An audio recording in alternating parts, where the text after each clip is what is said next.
Max Alaga, Max Protektado pa. Helps stop cavities even before they start, while keeping breath fresh with regular use. Unique toothpaste for brushing para siguraduhin ngipin ay Max Alaga, Max Protektado pa. Unique Max Alaga, Max Protektado with unique toothpaste maximum fluoride protection. Manufactured by ACS Manufacturing. ISO certified world-class quality. ACS. Mga karamdaman ba ang problema mo? Subukan ang bago Santon Plus Gold. Santon Plus Gold. Mas pinalakas, mas pinahusan, mas pinagaling. Makatutulong sa pagdulo sa mga pamamaga, bukol, at iba pang karamdaman sa iyong katawan. Santon Plus Gold. Mabibili sa mga butika. Si Mommy at si Washing Machine believe sa Pride Washing Machine Detergent. Hello, Washi! Hello, Mommy! Laundry day na naman! Ready ka na sa mancha, chocolate, putik, libag? Kaya yan ang Pride Washing Machine Detergent. May triple stain-away formula. Tanggal ang makapit, malikit, at malupit na dumit mancha. Easy ang labada. Mula noon hanggang ngayon! All you need is pride. All you need is pride. Pride Detergent, manufactured by ACS Manufacturing Corporation. ISO certified, world-class quality. ACS. Working extra hard for your future?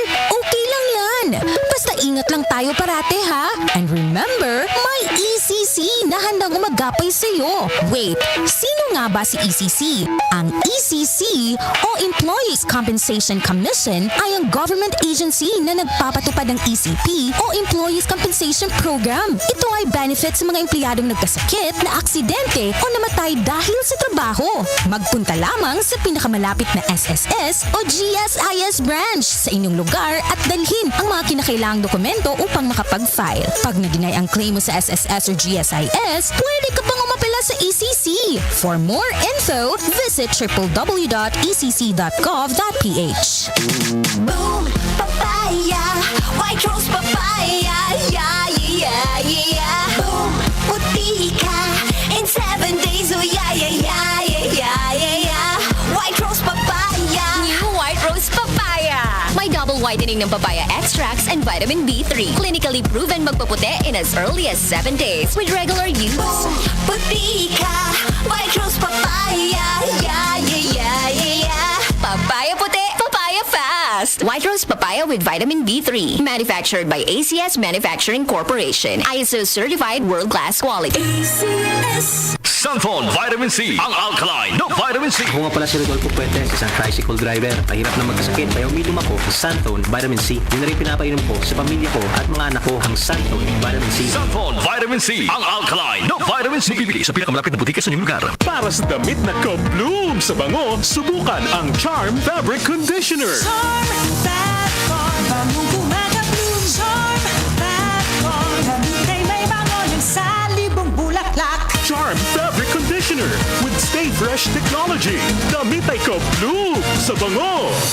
Charm Fat Farm, bangong kumaka-bloom. Charm Fat Farm, damit ay may bango ng salibong bulaklak. Charm Fabric Conditioner. Manufactured by ACS Manufacturing Corporation. ISO certified world-class quality. ACS. Aarangkada na ang programang hatid ay kalaman sa makabagong paraan, teknolohiya at makinaryang pansaka.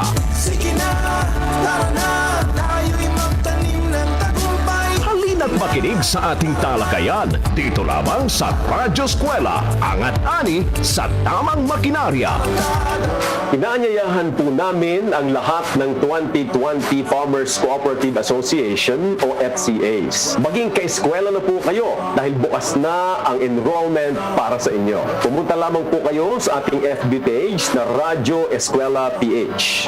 I-click po ninyo yung Google Form link na makikita sa kaliwa ng ating FB page para po magsimulang mag-enroll. I-click po ang Luzon kung kayo ay taga Luzon. Diyan po sa ating Google Form ay kailangang ilagay ang mga hinihingi at importanteng impormasyon. Ilagay ang inyong email address, ang buong pangalan, edad, at markahan kung ano ang inyong kasarian. Ilagay din po ang inyong cellphone number. Piliin kung anong rehiyon kayo kabilang. Piliin po ninyo kung saan ang inyong lalawigan. Hanapin ang inyong munisipyo o bayan. Hanapin rin kung anong FCA kakabilang. I-click ang next. Makikita at maaari na po ninyong sagutan ng ating free test. Matapos po ang pagsagot, naka-enroll na po kayo sa Radyo Eskwela. Sama-sama po tayong makinig, manood at matuto ng mga aralin ng Season 2, Radyo Eskwela, angat-ani sa tamang bakinarya. Tuwing Merkules at Sabado, simula na po ngayong Pebrero, alas 5:30 ng umaga. Para po sa karagdagang impormasyon o kaya assistance, maaari po kaming i-text o tawagan sa numerong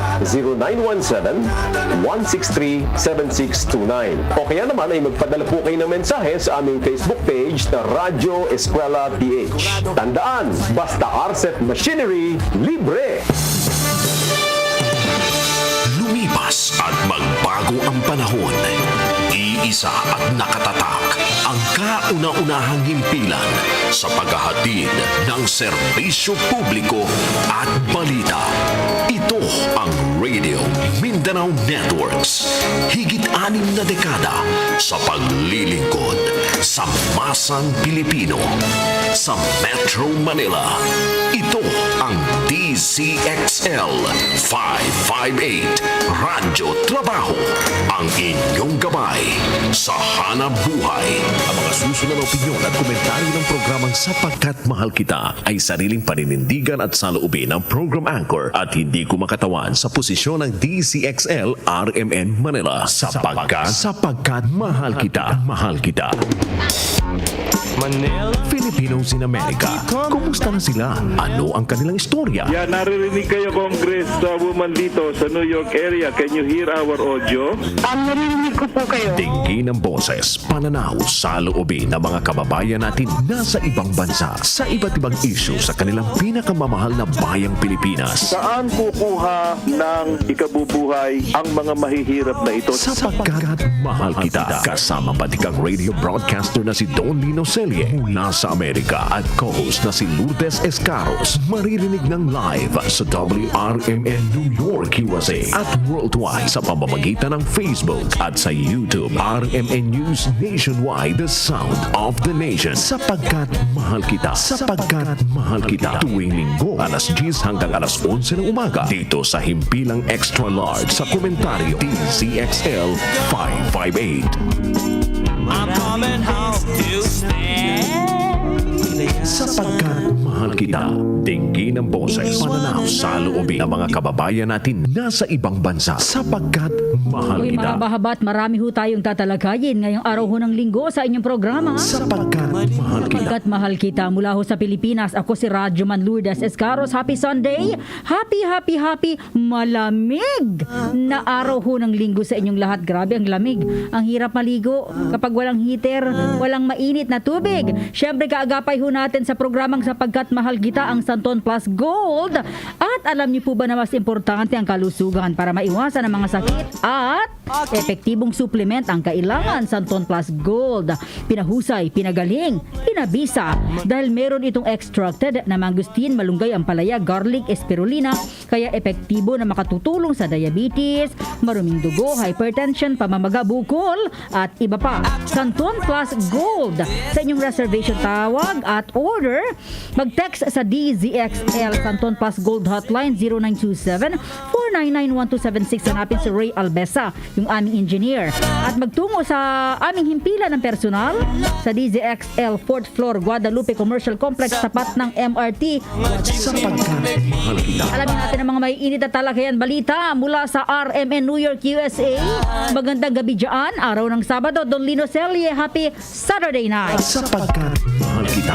Magandang pagbati sa iyo, Miss Lourdes Escaros, at sa lahat ng sumusubaybay sa Pagkat Mahal Kita Pilipinas, Luzon, Visayas, and Mindanao. And right here sa coast to coast ng Estados Unidos ng Amerika, Norte, East, West, South. That's news, Lourdes. That's right. Sa malalaking mga syudad na malaki ang inaasahan nilang ibabato mo rito, na excited sila kung paano naging sistema ng no vaccine card, no public ride.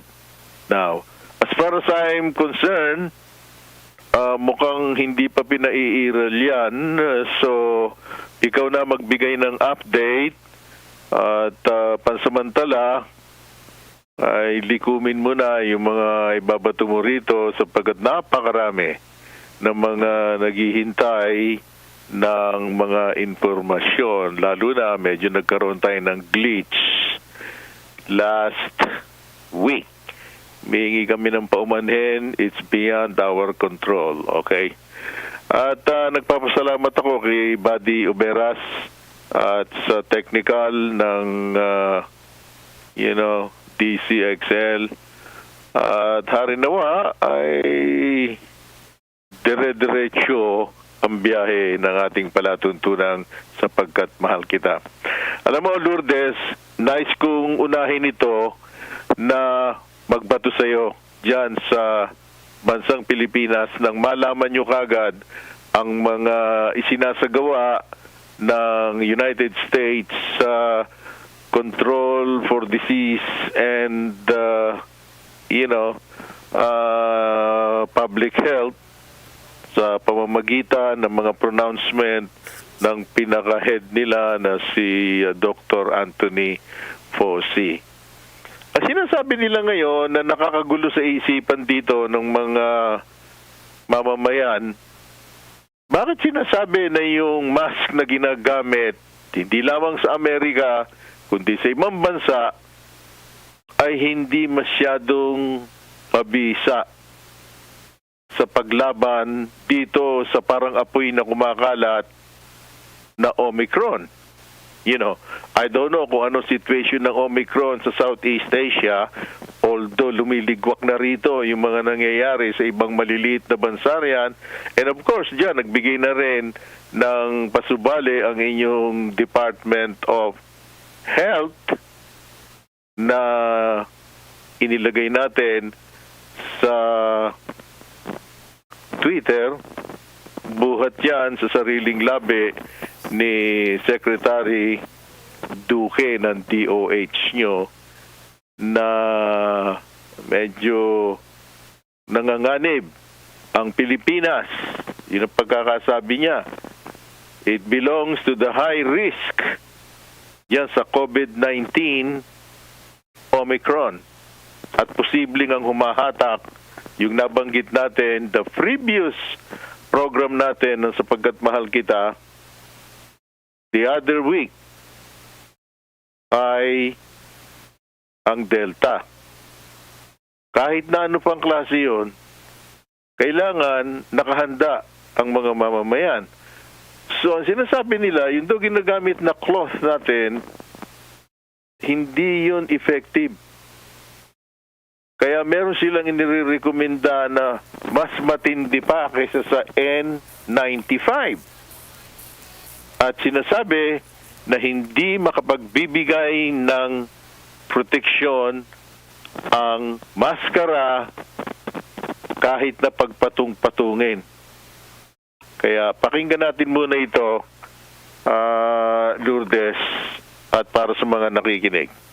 The mask you've been wearing may not be protecting you against the Omicron variant. The CDC is encouraging Americans to wear the kind of N95 or KN95 masks that are used by healthcare workers. The CDC says people need to upgrade their masks. The Centers for Disease Control and Prevention has issued new guidance on masks, encouraging Americans to wear the N95 or KN95 masks used by healthcare workers. In updated guidance posted late Friday afternoon, the CDC said those kinds of masks are considered better at filtering air. The N95 and KN95 masks were previously in short supply, but at a news conference Thursday, President Biden announced, next week we'll announce how we are making high-quality masks available to the American people for free. The White House says the federal government has a stockpile of more than 750 million N95 masks. Mike Gracia, Washington. Well, at least meron na kami ritong 750 million na supply nung bagong mask na sinasabi na yan. And hari nawa, yung ibibili na kalahating bilyon, napakarami noon. Siguro, yung matitira, ibibigay na sa mga maliliit na bansa at sana naman ay makasama dyan ang bansang Pilipinas. Dahil ang balita ko napakamahal at talagang hindi nakakaya ng mga mamamayan dyan na, bumili nung ganong mga mask, lalo na kung bago ito, na iba na namang uri. Matindi. Ngayon, I'd like to give a credit to Cable News Network dito sapagkat tinanong nila si Dr. Anthony Fauci na head ng CDC or Center for Disease Control, direktor ng National Institute of Health ng Amerika, para nga maliwanagan kung ano ang mga dapat na gawin ng mga mamamayan para makaiwas dito sa kumakalat na parang apoy na Omicron. Pakinggan natin.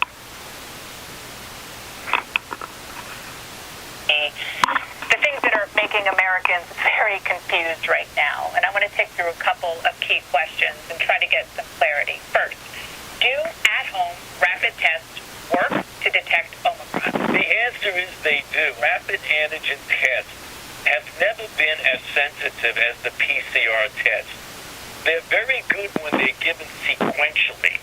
So if you do them like maybe 2 or 3 times over a few day period, at the end of the day, they are as good as the PCR. But as a single test, they are not as sensitive. And when the FDA came out and looked at what they did in stacking up against Omicron, they said their sensitivity was diminished somewhat against Omicron, but people should not get the impression that those tests are not valuable. They are very valuable. They're valuable for screening. They're valuable if you do them more than once in a sequential way to tell you whether or not you're infected. Okay. Are cotton and surgical masks effective at preventing spread of Omicron? When the CDC says they are effective, in fact, they are. Are they as effective as an N95? No. But what was being said is rather wear a cotton or a surgical mask than not wear any mask at all. And that's the point that was made. I think it was a consideration that people were saying if they're not effective, well, then don't wear them. They have a degree of effectiveness, and if that's the mask that's available to you, use it. If you want a higher degree of protection, go to a higher quality of mask. But the masks that are being used, the surgical masks, do give you a degree of protection. Maybe not at the ultimate that a surgical, that a N95 would, but you do get protection. How should vaccinated and boosted people behave? Can they go into a restaurant, eat safely indoors? When you're having such a, I call it a tsunami of infections, we are seeing people who are vaccinated and boosted who are getting breakthrough infections. So when you're in a situation where you have so many infections going out, the thing that you want to say is that if you want to do things like that, better do them in a setting where you know the people around you are vaccinated. The safest thing to do is to be in a home setting, friends, relatives who you know are vaccinated and boosted. If you want to go the extra step of safety, then get a quick antigen test, which will give you an extra degree of safety. What you want to avoid are places where you have 20, 30, 40, 50 people, many of whom you have no idea of whether or not they're vaccinated or boosted. That's more risky than the home setting. Well, first of all, that's one of the reasons why the CDC has made this now movement towards getting people back who are without symptoms after 5 days rather than 10 days. So that's the exact reason for doing that. If you are without symptoms and you're capable of working, you want to safely get people back to work wearing consistently a mask. The idea that if a person gets infected and is without symptoms, that has no impact on society, those are the people that might spread it to other people who might be vulnerable, who might be elderly, who might have an underlying condition, who then wind up in the hospital. Of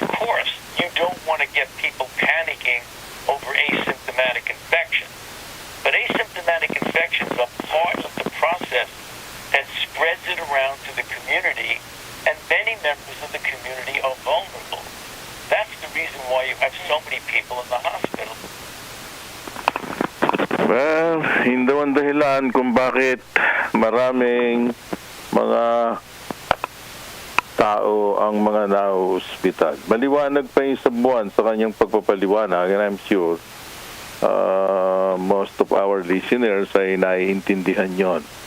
Naniliwanag ni Dr. Fossi yung N95 dahil may bagong ilalabas na isa pang maskara na yun daw ang mas mabisa talaga. So, unless meron kang gustong idagdag, nais kong marinig na makapagbato ka rito sa Amerika ng mga update patungkol doon sa no vaccine card, no public ride, at sa mga iba pa patungkol sa mga binibitawang informasyon ng DOH patungkol sa COVID-19 at Micron. Ang ating mga kababayan dito sa Amerika ay naghihintay. Lourdes, Escaros. Well, sa mga nakikinig, no, yung may mga kaanak dito sa Pilipinas, bukas, araw ho ng Lunes, no, bukas sa Pilipinas, January 17, sisimulan ang no vaccine, no entry sa ilang mga malls, establishments, at dito sa mga public transportation. Kapag kayo ay isa lamang yung inyo pang dose ng bakuna, kapag kayo papasok sa mga restaurant, kayo ay nasa labas lamang. Ibig sabihin, yung alfresco style ng dining set ang ibibigay sa inyo. Hindi kayo pwedeng pumasok sa mga loob ng mga restaurant dahil yun ay para lamang sa mga nakapag 2 doses ng bakuna. Ngayon, may mga exemptions naman po doon sa mga nagtatanong paano kung wala pa siyang bakuna. Ang mga exemptions ho doon, may mga individual kasi na hindi pwedeng bakunahan for medical reason, no? Ang kinakailangan lamang nila, magpakita sila ng medical certificate or letter from the legal physician na hindi sila pwedeng pabakunahan. So, tinatanggap po yun ng mga, tatanggapin yun ng mga establishments at ng mga public transportation drivers at ng mga konduktor. Pero kapag kayo talaga hong ayaw magpabakuna, yun po ang problema doon. Kaya lang ito pong issue na ito ay kumukuha ng hiwalay na opinion mula po sa public at sa iba't ibang mga sektor at mga officials ng government. May mga sinasabi na hindi pa rin sapat, no, yung bakuna kung lahat ay ipatutupad yung no vaccine, no ride sa mga public transportation. Then pangalawa, ito ay makamahirap, no, anti-poor na kautusan at sinasabi rin na ito ay paglabag sa karapatan ng isang individual, ng kanyang karapatan bilang isang mamamayan. So, yan yung mga issue na pinag-uusapan, tinatalakay ngayon, but still, tomorrow, araw ng Lunes, ipatutupad na ho yan sa mga public transportation na hindi maaring sumakay yung mga individual na hindi po nakapagpapabakuna pa. But sinasabi ko again, Don Lino, sa inyo mga nakikinig sa atin, may exemptions dyan kapag kayo ay hindi maaaring bakunahan because of a medical reason. Yung mga sinasabing dahil sa kanilang religious commitment, paano sistema nun? Hindi i-honor. Ang i-honor lang ay yung may physician's letter na si Lourdes ay mayroong, for example, mayroon siyang malalang sakit at ang pagpapabakuna sa kanya ay makakadagdag ng kanyang karamdaman. Yun ang i-honor, no? Yun ang pinupunto ng gobyerno kasi kung lahat ay because of a paniniwala nila, kapag binakunahan ako bukas magiging vampire ako. Pag binakunahan ako, ito'y paglabag sa aking paniniwala at sinabi kasi ni God na dapat walang pumasok na chemical or anuman sa aking katawan. So hindi yun i-honor ng ating mga otoridad, Don Lino. Basta't ang i-honor lang yung may medical reason kung bakit hindi siya mabakunahan. Oh, that makes sense. Alam mo, Lourdes, may mga namo-monitor ako dyan na mga broadcast outfits na yung kanilang mga anchor, they are discussing na parang ini-induce nila ang mga tao na huwag magpabakuna. Now, ang gobyerno ba gumagawa ng paraan? Not necessarily to arrest the persons concerned, but bigyan sila ng warning.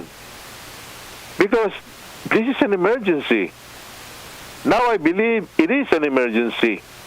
Dahil dito sa Amerika, Sus Maria Josep, ang capacity ng mga malalaking mga medical centers and clinics by the thousands dito sa Amerika, talagang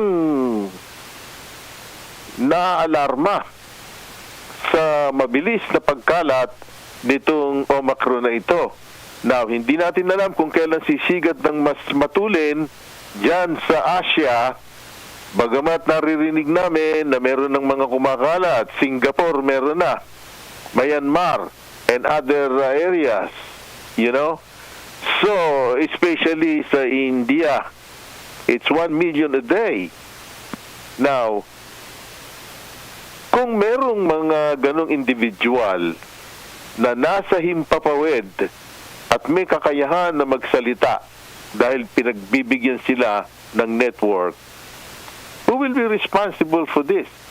Yung mga tao nila, siyempre, may mga audience na personality oriented. Mahusay si ganun, mahusay. Maniniwala yon. So therefore, hindi sila magpapasaksak ng bakuna, which is dangerous. Meron ka bang nahihigingan na meron ng ginawa ang pamahalaan ng Pilipinas Okay. na pinahinto? Wala akong na-monitor or naririnig na broadcaster na may ganyang tema ng kanyang mga paksa, no? But merong isang istasyon dati, lately lang, na kumuha siya ng interview from anti-vaccine personality. So, inere nila yon. So, ang binanggit niya sa ere ay yung bakuna ay isang racket or gawa lamang na mga something ganito. Yan ay merong epekto sa kalusugan.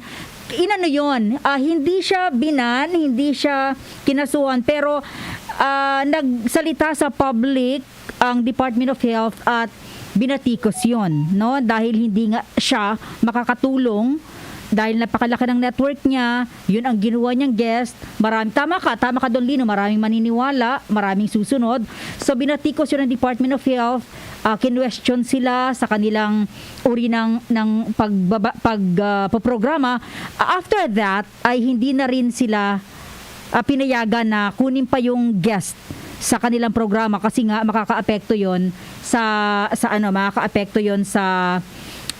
mga listeners nila. Don Lino, is it okay? Pasok lang natin yung mga storya na nasa labas ng ating himpilan dahil naka-standby yung ating mga reporter. Oh yeah, go right ahead, Lourdes. Okay, so yung mga nakikinig sa atin sa abroad, standby lamang kayo dahil marami ho kami mga update. Uulitin ko, may mga pagbabago tayo ngayon sa mga papasok sa Pilipinas. Ang amin lamang, kung ayaw nyong magpa-quarantine, wag na kayong umuwi, parang awa nyo na. Okay, ang programa ito ay hatid pa rin po ng Santon Pas Herbal Capsule. May taglay na antioxidant at anti-tumor properties na tumutulong maiwasang tubuan ng bukol ang ating katawan. Mabibili sa mga butika at ngayon ay available na po South Star Drugstore at sa The Generics Pharmacy. Ang Santon Pas Herbal Capsule, hanapin lamang ang may tatak na Yes to Health o Doc Samaritan pagbili ho ninyo. Sabayan ng pag-inom ng Mighty C, ang alkaline na vitamin C, magandang kombinasyon, epektibo. Bumili ng Mighty C at Santon Plus Herbal Capsule. Sa reservation, tumawag sa DZXL 0927-499-1276. Hanapin si Engineer Ray Albesa o magtungo sa aming himpilan sa 4th floor, Guadalupe Commercial Complex, tapat ng MRT Guadalupe. Checkpoint, papasok at palabas ng Metro Manila. Uy, mahigpit na. Ito po'y sisimula sana bukas isang araw bago yung implementasyon ng No Vax, No Ride policy. Nakatutok ko sa mga kalsada si Radyo Manuebe, DK Zarate, DK. Magandang umaga sa iyo, Radyo Man na Lourdes. Puspusan nga yung ginagawang operasyon ng mga pulis, particular dito sa boundary ng Valenzuela, Malanday at saka ng Maykawayan, Bulacan, kung saan napakaligpit ng seguridad na pinapatupad. Iwalay yung pila ng mga nakamotorsiklo doon sa mga nakakotse. Yung mga nakamotorsiklo, random check yung isinasagawang pag-checkpoint kung saan bukod sa mga dokumento, kung lihitimo yung dala nilang sakyan at kung may lisensya, importante yung palang hinahanapan na nila agad ng vaccine card. Ay sa nila, kailangan nila itong gawin dahil bilang paalala o warningan na rin. Dahil bukas, isimula na yung pagpapatupad ng PNP na no vaccination card, no ride. Magawa nga ng gudungan sa paraan ng paganoon. Pigilan lumabas yung mga hindi bakunado at hindi sila mapahamak dahil sa banta ng COVID-19, particular na rin sa Omicron na variant. Radyo Man Lourdes, kami lang natin yung isa sa mga motorista na na-check dito. Palamin natin kung pabor ba siya, kung kamusta, kung okay lang sa kanyang ginagawang pagkit. Magandang umaga ho, like 2 tayo ngayon sa DZXL 558. May pet at hindi ako nagkakamali, halos 10 minuto na kayo nag-aantay, no? Okay lang ba sa inyo? Okay lang naman kasi para sa seguridad ng mga mamamayan. Kaya kailangan talaga check nila lahat kung may vaccination card. Malapit na po kayo ma-check. May bakunado na po ba kayo? Yes, kompleto na. Bakit po kayo nagpabakuna? Ano yung naisip nyo? At iwas hawakan. Safe, no? Yes. Ano po ang inyong pangalan? Jocelyn de la Cruz. Ayan, si Jocelyn de la Cruz, no? Isa siya sa mga motorista rito na sa may checkpoint. At ay sa kanya okay lang na naabala kahit sa papaano. Dahil ito ay para na rin sa seguridad ng bawat isa ng sa ganun, mapigilan yung pagkalat ng nakamamatay na virus. Kasama mo sa boundary ng Bulacan. Bukas ka magtanong, mas maraming galit at hindi makakapasok bukas.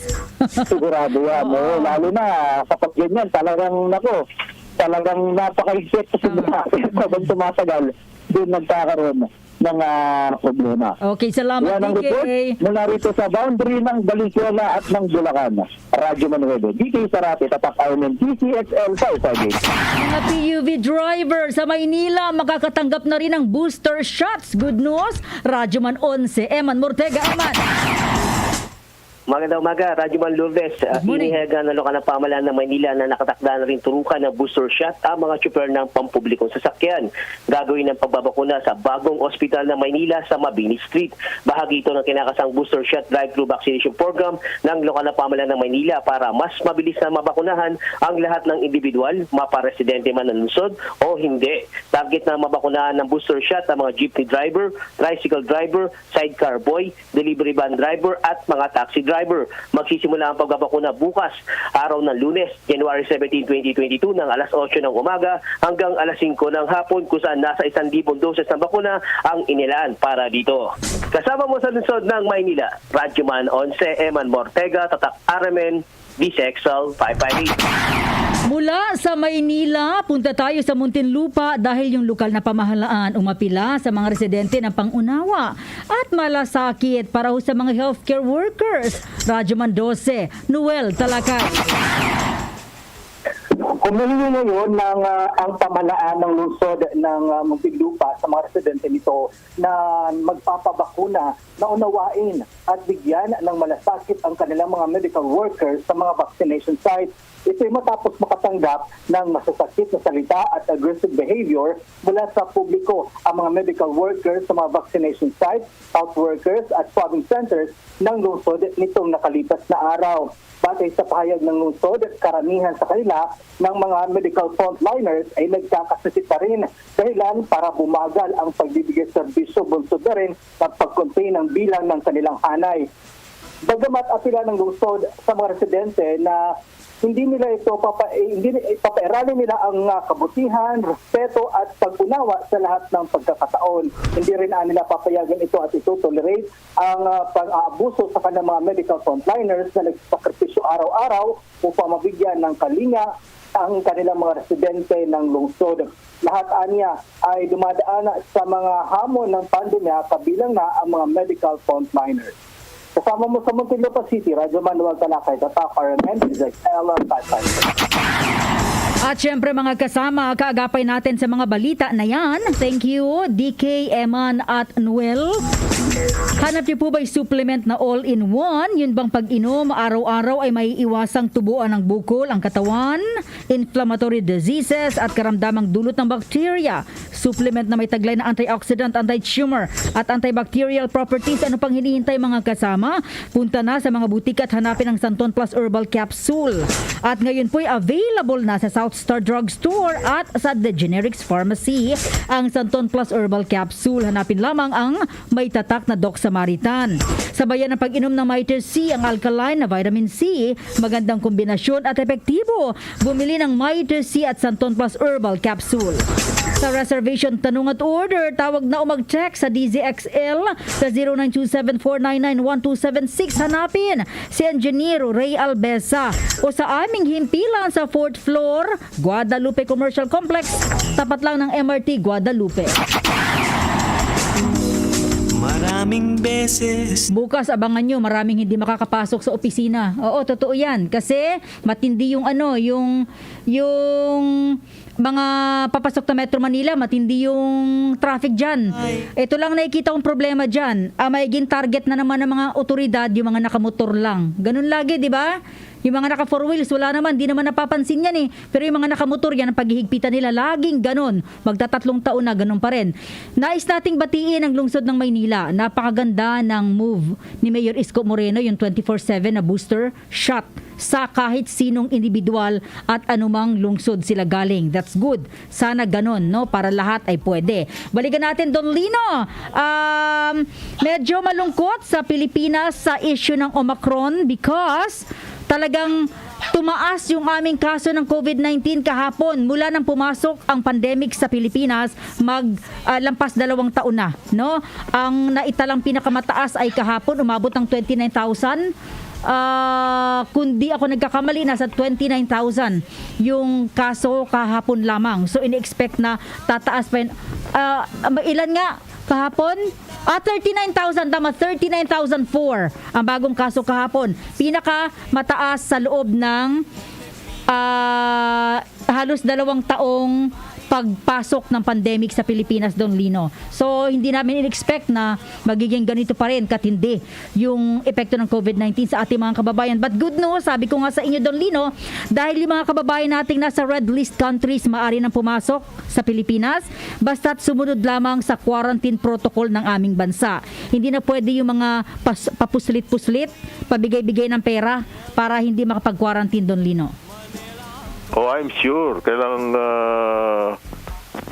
sila sumunod sa polisiya o patakaran ng bansang Pilipinas. At any rate, para ma-disseminate din ng WRMN Radio Pinoy dito sa Sapagkat Mahal Kita Pilipinas, here in America at sa iba't ibang panig ng daigdig, specifically sa bansang Pilipinas, merong sinasabi na naman ang mga opisyales ng CDC na merong kasunod ang Omicron. Itong Omicron na ito na hindi ko maintindihan kung saan ito nagbubuhat ay sinasabi na, well, there's another one na mas matindi pa raw. Pakinggan muna natin ito at tilarin natin kung kaya nating mawawaan kung ano itong mga sistema na to. And sometime this year, I suspect we'll have a new variant. And it will be more transmissible than Omicron. All right? Earlier in the week, we were pretty confident we'd be over 1 million. And so that's where we really are. And, that will continue until obviously the susceptible population gets more modified, either by they become less susceptible because they get boosted, they get their 3rd injection, or I anticipate we're going to need a 4th injection to individuals. I think the Israelis are ahead of the curve again by offering the 4th injection to the vulnerable. So you see more boosters in our future? Absolutely. Okay, and that would be your advice to patients to get those vaccines, to get the boost. My view right now, particularly for vulnerable patients that are in nursing homes, eventually we'll develop a vaccine that may last longer. I think some of the new protein vaccines, Nova vaccine, when it gets approved, Novavax, they may have potential to have greater durability. But this lack of durability from natural infection and the lack of durability of these vaccines doesn't mean that the vaccines don't work. It just means you got to maintain them. I don't agree with CDC's reluctance to redefine fully vaccinated, but I understand it's more of a legal term. But now they said that you should keep your vaccine up to date. Well, up to date, to me, up to date means you need to probably be boosted every 3 to 6 months. That's something that I've worked on. Is you really want to have a test that you can take to determine if your immunity is still present. And we do have that test. It's basically a semi-quantitative antibody to spike protein. Now, I think the organization under my watch and under the current watch, it's a great organization, great scientists trying to do the best they can. Obviously, this is an all-of-government response, and so many parts of the government have an input into what the recommendations are. Now, I currently agree with CDC in shortening the quarantine to 5 days, but I totally disagree with them in not requiring a negative test to go back. I'm a big advocate of test and return. So what I would have rather them do, and I think the American public would have understood it better, if you're infected and you don't have symptoms and you test at day 5 and you no longer are positive by an antigen test, because the PCR will be positive for weeks. Yeah. By an antigen test, you're no longer positive, you can return to work. All right? If you're still positive, then you should go maybe wait and test at day 7. And at day 7, if you're negative, you can return to work. So I don't agree with this. If you do, you don't have to test, but if you do test and you are positive, then stay home till day 10. No, I think the idea of shortening quarantine, it's important. We need to get back to, life. And so I think CDC did the right thing. Well, itong mga opisyalis na to, sinasabi, preferably, mas kagustuhan nila na ang mga nagpapatest kung naging negative na, bumalik pa rin para ma-test. Okay? At pagbalik, at nakitaan na naman na may sign ng positive sa test, hanggang umabot sa 10 bago nila pabalikin sa kanilang mga hanap buhay. The idea is for them not to lose their jobs at makaapekto doon sa kumpanya, lalo na yung mga 100 employees and above, talagang sila ay required na magboluntaryo to begin with, na saksakan lahat ng bakuna yung mga empleyado under their umbrella. So kailangan talaga, Lourdes, at mga nakikinig, na itong pandemya na ito ay maipaliwanag sa mga tao at hindi madala ang mga tao sa mga sabi-sabi tulad nung niliwanag ni Lourdes Escaros patungkol doon sa narinig sa isang broadcast at pinahinto yun tayo ng pagsalitain yung kung sino man yung nag-a-advocate na huwag magpa-iniksyon. Alam niyo po ba na dito ang napipick up ng WRMN USA sa CDC mismo, direct doon sa Washington, D.C. Dahil nagkakaroon ng briefing every day, ang nalalaman namin dito, kailangan dalawa, mabuo yung tinatawag na primary vaccinations. Hindi pwede yung isa lang.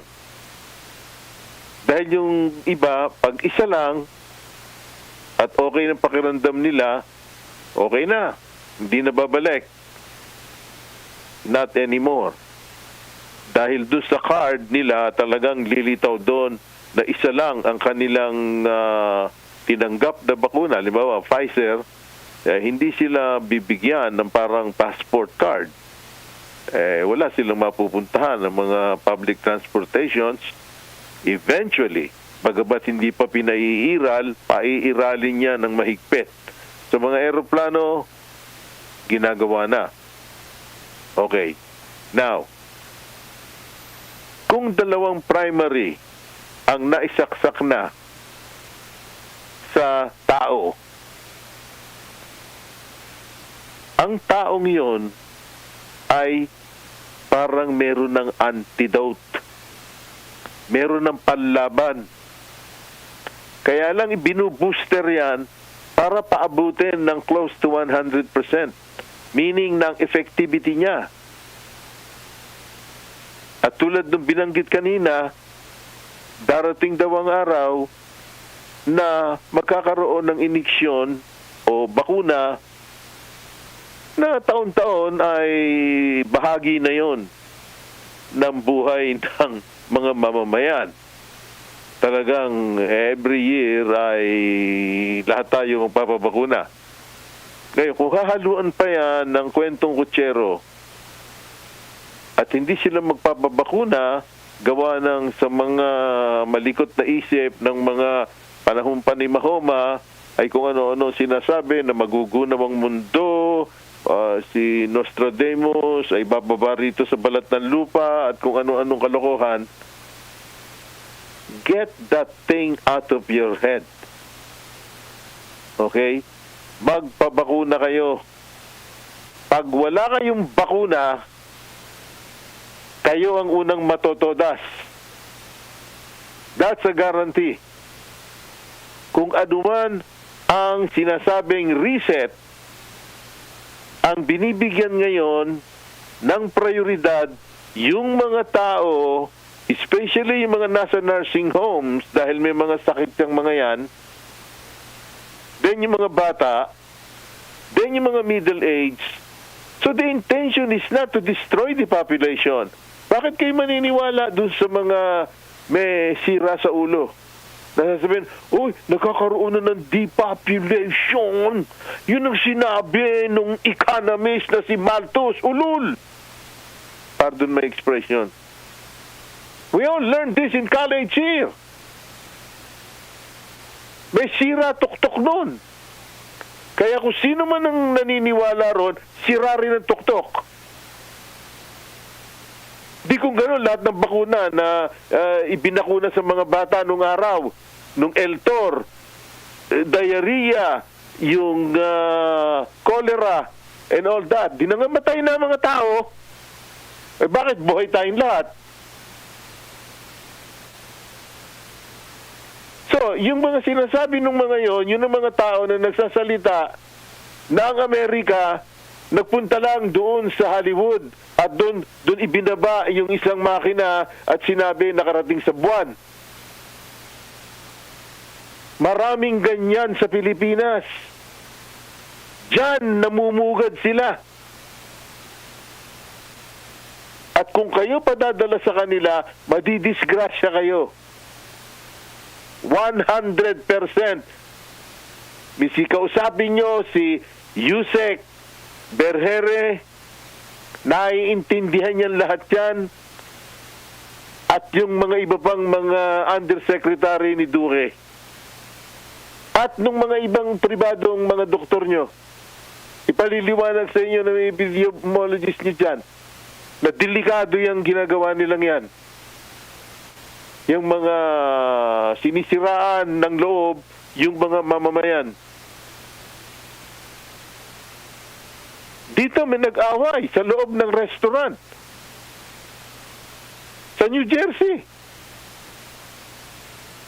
Pumasok sa isang, hindi lang isa, 2 beses nagyari, marami na. Dahil nagagalit na mga tao, napapasok, walang maskara, pagpasok doon, sabihin, no, I don't believe in that. Well, you don't believe in it. We believe in it. That's why you have to take and put the mask on your face. Hanggang nagkapulisan. Hindi siya dinakip dahil doon sa bakuna, pero dinakip siya dahil itinetrack niya yung babae na nagagalit dahil may kasamang anak. Sabi, I'm trying to protect my family from you. May nagalit. Nagtaas ng boses. Well, that is already considered a threat. Pasok siya sa presinto, kulong siya.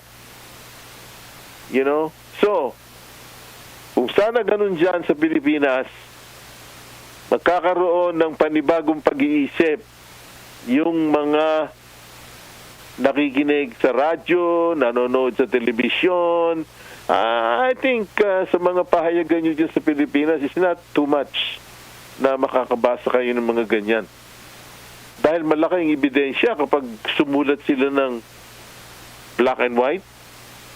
Anong pruweba nila? How would they know? Kasama ba sila sa clinical trial? Alam ba nila kung ilan na namatay sa clinical trial out of 100,000? My goodness. Itong mga pharmaceutical companies na ito, pinakamalalaki ito sa buong daigdig. Di ba kayo nainom ng Advil? Di ba kayo nainom ng Tylenol? Saan ba nagsimula lahat yan? Cortal? Sa China ba nagsimula yan? Sa ukay-ukay? Hindi. Sa Amerika.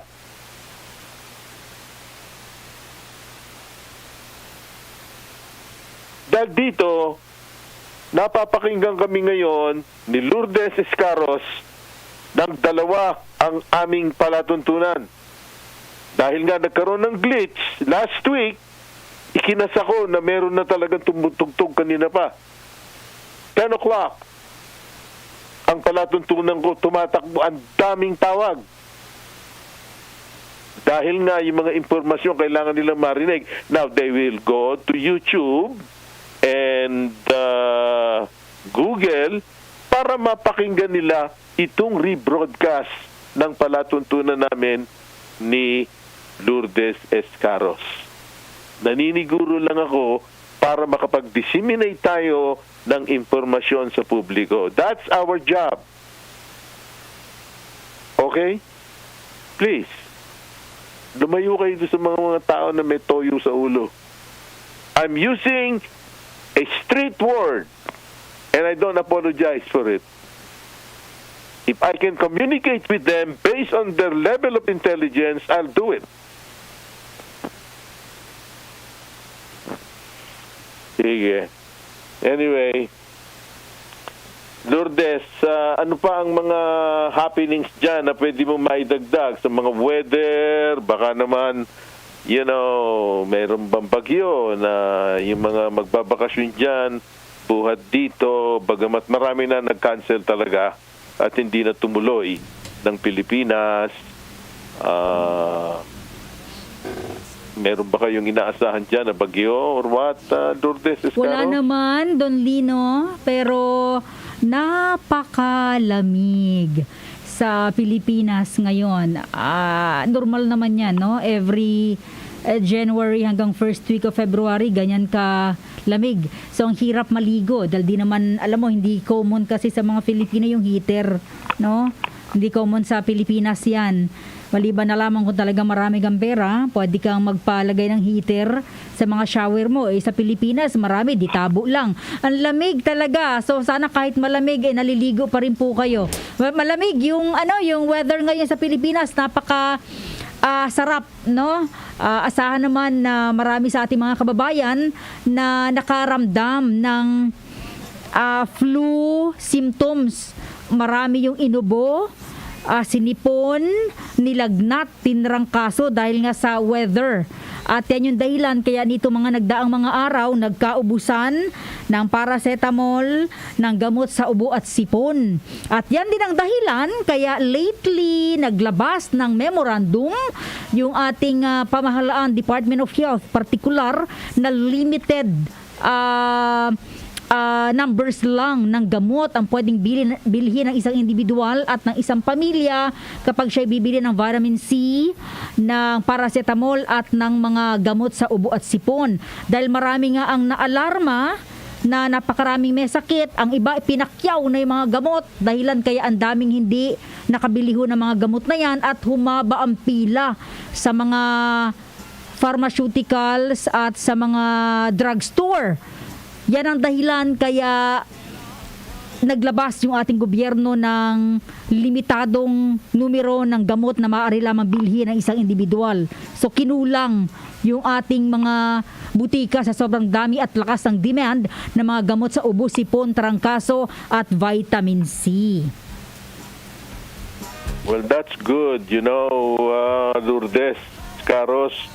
At bago tayo umexit, nais ko lang na itong 2 minutes na ito, liwanagin na yung nangyari dyan sa inyo sa Berjaya, yung mga nagpapalitan ng mga kanilang opinyones sa Facebook, sa Don Lino Celle, ipinatanggal ko na kayong lahat. Yung nagsalita sa inyo na Vin Garcia, tadahan-dahanin kita ngayon.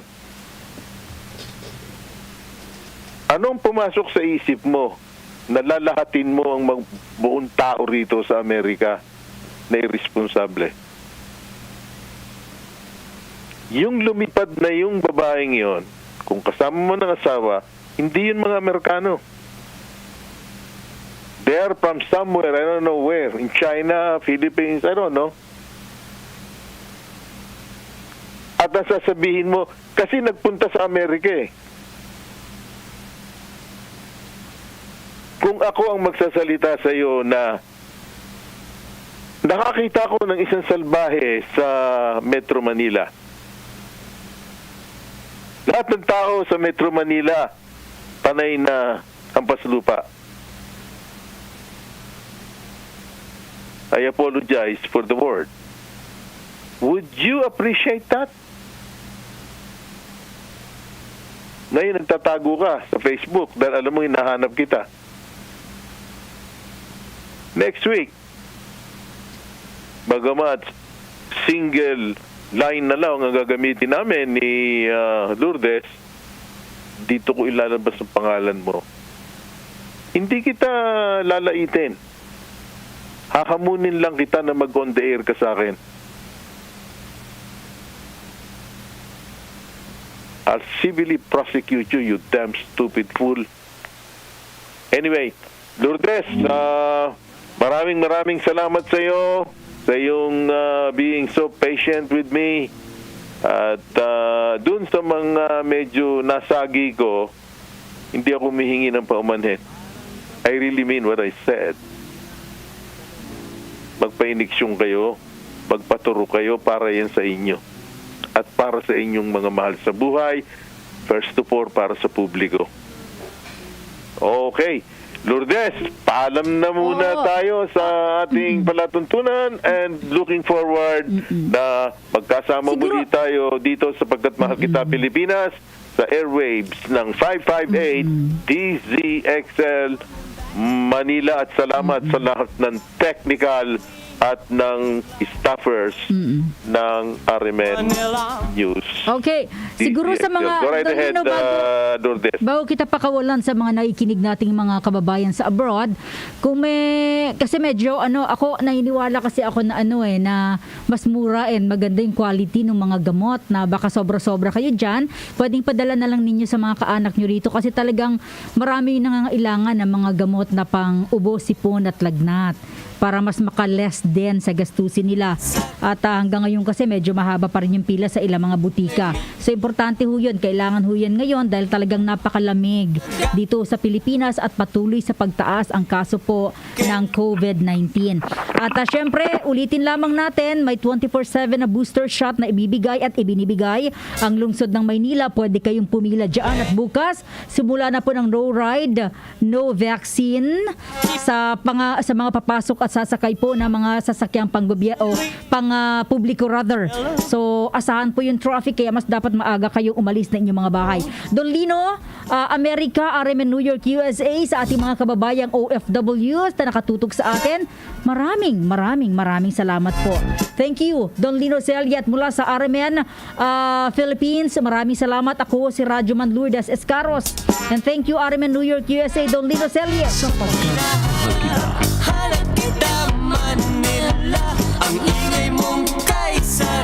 Kagapay natin sa ating programa ngayong araw ho ng linggo, malamig na araw ng linggo. Ako init-init ng tubig, wala kaming heater. Sa kabilang bahay ang heater. Pero bukas asahan nyo, grabe dyan sa sa area ng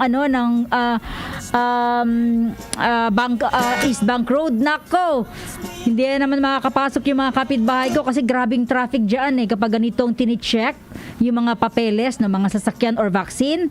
Yan ang pinaka talaga apektado. Papasok ko kasi kami dyan sa Pasig, Metro Manila. Ang kawawa dyan lagi mga nakamotor. Yung mga nakakotse, di naman sinisita yun PNP chief, sita hindi yung mga nakakotse, wag yung mga nakamotor lang ha. Cyst sa dibdib at di ba pang bukol sa katawan, isang ton plus herbal capsule na yan. May taglay na antioxidant at anti-tumor properties na tumutulong maiwasang tubuan ng di kailangang bukol. Santon plus herbal capsule, mabibili sa mga butika. Available sa South Star Drugstore at sa The Generics Pharmacy.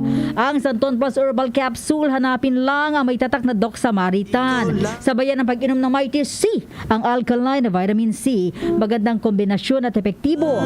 Sa inyong reservation, tanong at order, text na ho sa DZXL 0927-499-1276. Hanapin si Engineer Ray Albesa at magtungo sa DZXL 4th floor, Guadalupe Commercial Complex, tapat lang ng MRT Guadalupe. Sapagkat mahal kita. Thank you everyone. Happy Sunday. Ingat at magpa-booster or magpabakuna na po tayo. Libre at mahaba ang mga maraming listahan ng mga local government ang nagbibigay ho ng bakuna. Di na ko kailangan ng registration at ng booster shot without registration. Happy Sunday everyone. Ang mga susunod na opinyon at komentaryo ng programang Sapagkat Mahal Kita ay sariling paniniwala